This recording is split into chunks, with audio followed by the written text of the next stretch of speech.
우리가 경우의 수를 셀 때 제일 중요한 게 뭐냐면 언제 더하고 언제 곱하는가요. 언제 더하고 언제 곱하는가.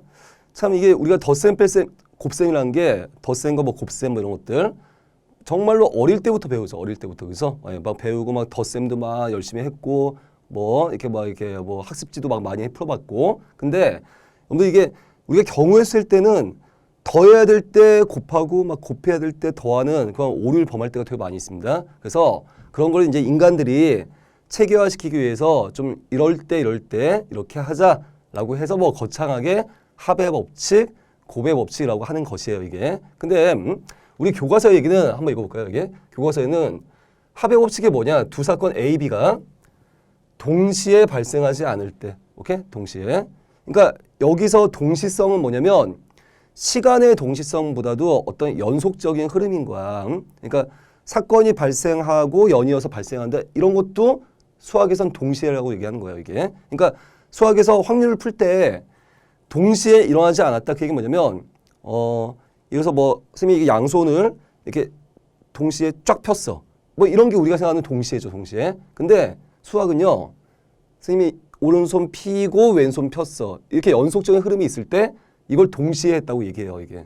이상하죠, 이게. 하여튼 수학에서 동시성이라는 거는 어떤 시간에서의 동시성을 의미하는 건 아니다라고 이해하면서 항상 우리가 개념을 이해해야 되는데, 자, 계속 읽어보면 사건 A와 사건 B가 일어나는 경우를 각각 M가지, N가지라고 하면 A 사건 또는 사건 B가 일어나는 경우의 수는 그때는 각각의 경우의 수를 더한다.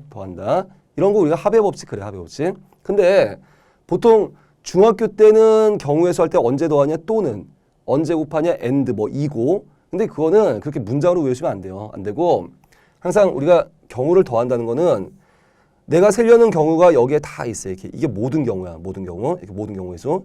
근데 이거를 직접 세기가 너무 어렵다 이거죠, 이게. 그러면 우리가 문제를 세기 위한 어떤 기준을 잡아서 그러면 이걸 다 세려면 이런 경우 또는 이런 경우 또는 이런 경우 이렇게 케이스를 쪼개는 게 중요하다는 얘기입니다, 이게. 그래서 무조건 수능에는 딱 보고 막혔다 케이스 쪼개기 시작하는 거야, 케이스 분류한 다음에 이 결과가 M가지고 N가지, L가지, 뭐 K가지면 당연히 이 각각의 결과를 어떻게 해요?